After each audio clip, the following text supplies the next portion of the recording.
आपने हजरत उवैस करनी का नाम सुना होगा, जानते हो हजरत उवैस करनी को? शबे बारात में जिनका नाम से हलवा खाते हो आप, कौन है उवैस करनी? माँ बूढ़ी थी, माँ की खिदमत की वजह से पैगंबर इस्लाम का दीदार न कर सके, इसलिए आप ताबई हैं। उवैस को जन्नत के दरवाजे पर रोक दिया जाएगा, जन्नत के दरवाजे पे उवैस करनी को रोक दिया जाएगा कि उवैस तन्हा मत जाओ, मुस्तफा जाने रहमत की उम्मत के गुनहगारों की शफाअत कराओ और उनको अपने साथ जन्नत में लेकर के जाओ। मकाम देखे, जन्नत के दरवाजे पर रोक दिया जाएगा उवैस करनी को। मेरे आका हजरत उमर फारूक आजम से फरमाते, उमर उवैस को तलाश करना, और जब उवैस तुम्हें मिल जाए तो उनसे जो है दुआ कराना अपने लिए। हजरत उमर फारूक आजम का जब दौरे खिलाफत आता है तो हज के मौके पे तमाम हाजी जमा थे। आपने फरमाया तमाम हाजी बू कुबैस पहाड़ी के नीचे जमा हो जाए। अब अमीरुल मोमिनीन का हुक्म था, हाजी ये सोच रहे थे कि आज सबको क्यों बुलाया अमीरुल मोमिनीन ने, पता नहीं क्या मामला है। जब सब जमा हो गए, हजरत उमर फारूक आजम आए और फरमाया सब लोग बैठ जाएं। सब बैठ गए। फरमाया वो खड़े हो जाएं जो यमन से आए हैं। अब यमन के हाजी परेशान के पता नहीं हमसे क्या हो गया कि अमीरुल मोमिनीन हमको खड़ा कर रहे हैं। लोग खड़े हो गए। फरमाया यमन से आए हो? यमन में एक जगह है कर्न, जहां के रहने वाले थे हजरत उवैस करनी। कहा यमन से आए हो? कहा हाँ। कहा अब यमन से जो आए हैं वो बैठ जाएं और यमन में जो एक जगह है कर्न, वहां के हाजी खड़े हो जाएं। अब सब बैठ गए। एक बूढ़ा शख्स खड़ा होता है, कहा मैं कर्न में रहता हूं। हजरत उमर फारूक आजम अमीरुल मोमिनीन ने पूछा तुम कर्न में रहते हो, क्या उवैस बिन आमिर को जानते हो? क्या उवैस करनी को जानते हो? तो उस बूढ़े ने कहा कि हाँ मेरा एक भतीजा है, लेकिन वो तो पागल है, तो दीवाना है, आप उसके बारे में क्यों पूछेंगे? फरमाया मैं उसी के बारे में पूछ रहा हूं जिसे तू दीवाना कह रहा है। उसके मर्तबे को तू क्या जाने, उसकी शान को तू क्या जाने, उसके रुतबे को तू क्या जाने।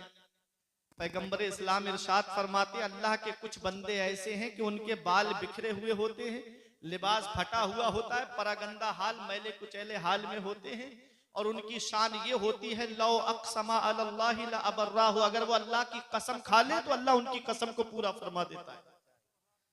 इससे अल्लाह के कुछ बंदे होते हैं।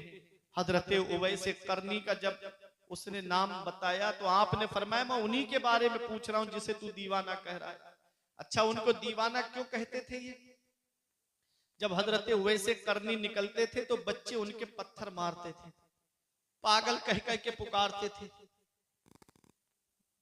हजरत उवैस करनी कहते हो बच्चों मुझे मोटे मोटे पत्थरों से ना मारा करो, जब तुम मोटे मोटे पत्थर मेरे जिस्म पर मारते हो खून निकलता है, मेरा वुजू टूट जाता है, मुझे छोटे छोटे पत्थरों से मारा करो ताकि मेरे जिस्म पर चोट लगे लेकिन मेरा वुजू ना टूटे। वो हजरत उवैस करनी कि जब आपका कपड़ा फट जाता था, लिबास फट जाता था, तो हजरत उवैस करनी किसी बजाज की दुकान पे नहीं जाते थे, कपड़े वाले की दुकान पे नहीं जाते थे, बल्कि कूड़ा करकट में जाते थे। घूरे जिसको हम लोग बोलते हैं, पड़ा रहता है कूड़ा, वहां जाकर के लिबास तलाश करते थे। कोई कपड़ा मिल जाता है उसको धोते, पाक करते और फिर उसका पेबंद लगा करके अपने लिबास में रखते। शान देखो जन्नत के दरवाजे पर रोक दिए जाएंगे, मकाम देखो जन्नत के दरवाजे पर रोक दिए जाएंगे। और दुनिया की जिंदगी का हाल देखो आप, ये अल्लाह के महबूब बंदे हैं। कुल मताउ दुनिया कलील, दुनिया का सामान तो थोड़ा सा है, महबूब फरमा दो दुनिया का सामान थोड़ा सा है। आज हम दुनिया के चक्कर में फंस गए, आज हम दुनिया के चक्कर में एक दूसरे का हक मारने में लग गए। आला हजरत फरमाते इस दुनिया को तू क्या जाने, विष की गांठ है हर राफा, सूरत देखो जालिम की तो कैसी भोली भाली है, शहद दिखाए, जहर पिलाए, कातिल डाइन शौहर कुश, इस मुर्दार पे क्या ललचाया। दुनिया देखी भाली है, सूना जंगल रात अंधेरी, छाई बदली काली है, सोने वालों जागते रहियो, चोरों की रखवाली है। अल्लाह अकबर। ये दुनिया है क्या? शेख सादी फरमाते हैं, उम्र बरफस्त व आफताबे तमूज, अंधुके मांद व ख्वाजा गुर्रा हुनूज। उम्र तो बर्फ की तरह है और आषाढ़ का सूरज, आषाढ़ का सूरज, मई जून की गर्मी देखी आपने कैसी गर्मी पड़ती है, और ये बर्फ की डेली को आप, ढेले को आप हाथ पर रखो, धूप में खड़े हो जाओ, क्या बर्फ बाकी रहेगा? पिघल जाएगा। यही उम्र का हाल है हमारा कि उम्र बढ़ती चली जा रही है। लोग कहते हैं कि अभी मैं 20 साल का हुआ हूं, बुढ़ापे में नमाज पढ़ूंगा। क्या पता नौजवानों बुढ़ापा देखने को मिला या नहीं मिला, कोई पता नहीं। मौत का कोई भरोसा नहीं, कब आ जाए, किस जगह और किस हाल में आ जाए। आगाह अपनी मौत से कोई बशर नहीं, सामान 100 बरस का है, पल की खबर नहीं। अभी मेरे बड़े अजीज दोस्त हाफिज हामिद साहब के वालिद साहब का इंतकाल हुआ। दुआ करो परवरदिगार आलम उनकी मगफिरत फरमाए, जन्नतुल फिरदौस में आला से आला मकाम अता फरमाए। बड़े अजीज दोस्त मेरे, 9:30 बजे उनसे मेरी बात हुई थी, बहुत कोई बात नहीं।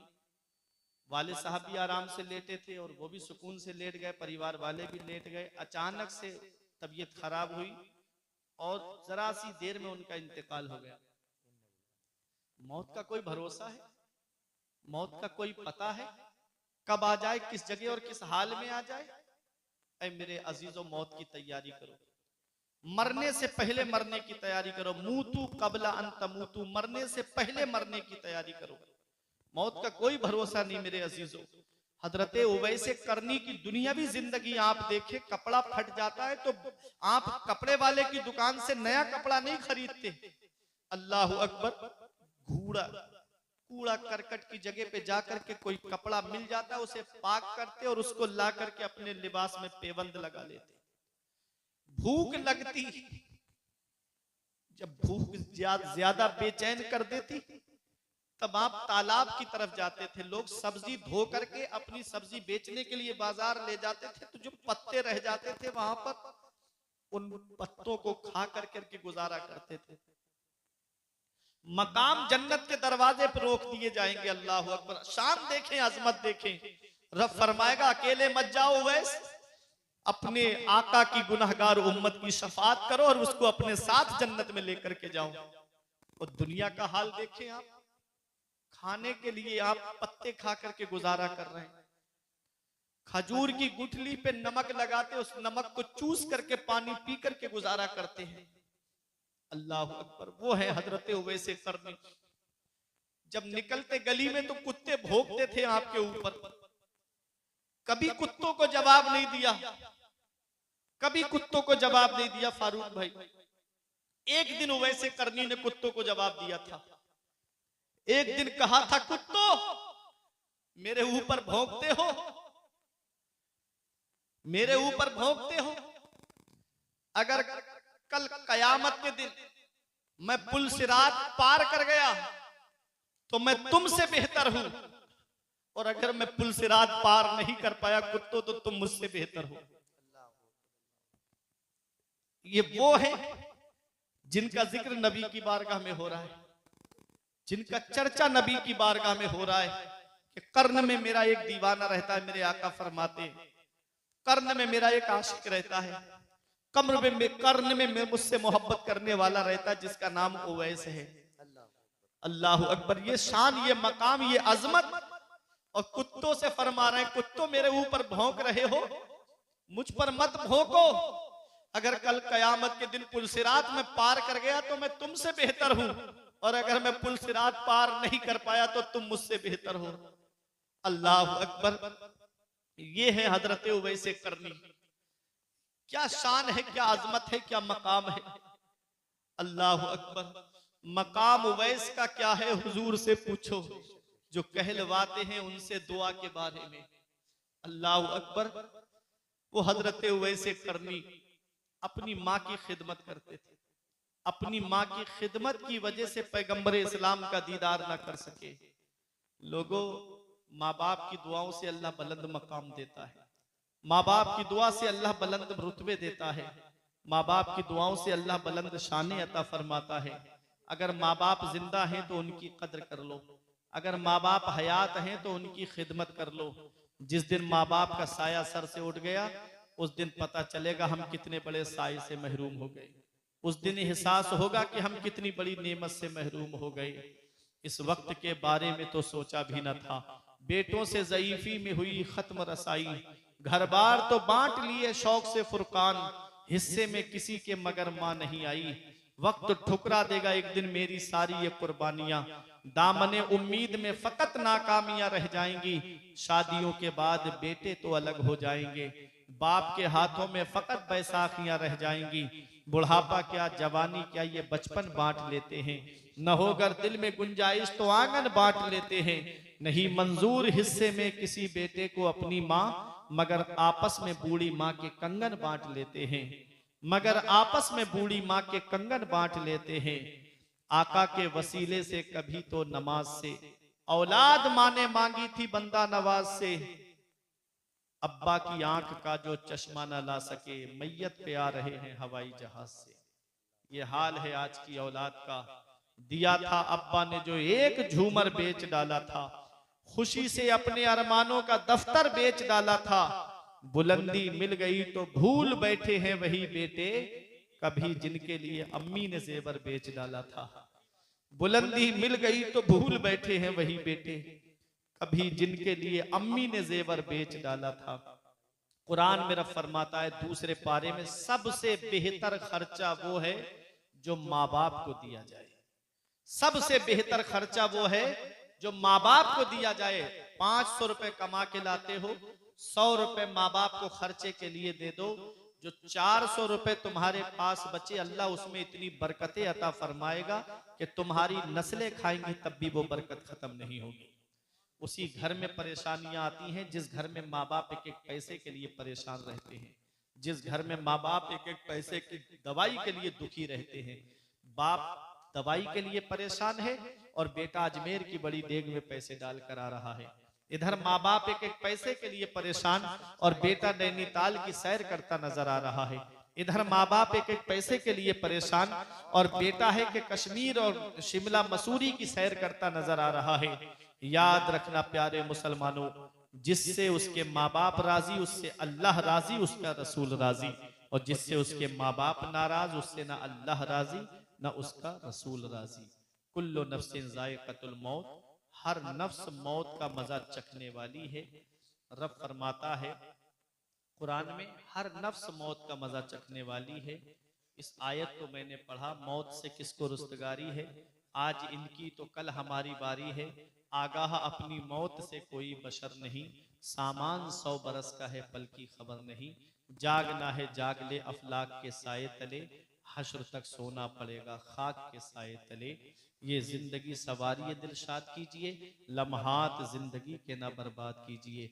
जब मकसद हयात इबादत खुदा की है, पढ़िए नमाज मस्जिदें आबाद कीजिए। सभी के सामने एक दिन जरूर आता है, ये हुस्न फानी है लेकिन गुरूर आता है। किसी क्रीम से पाउडर से कुछ नहीं होता, नमाज पढ़ने से चेहरे पे नूर आता है। किसी क्रीम से पाउडर से कुछ नहीं होता, नमाज पढ़ने से चेहरे पे नूर आता है। जिस्म फानी है सजाने की जरूरत क्या है, हुस्न दुनिया को दिखाने की जरूरत क्या है।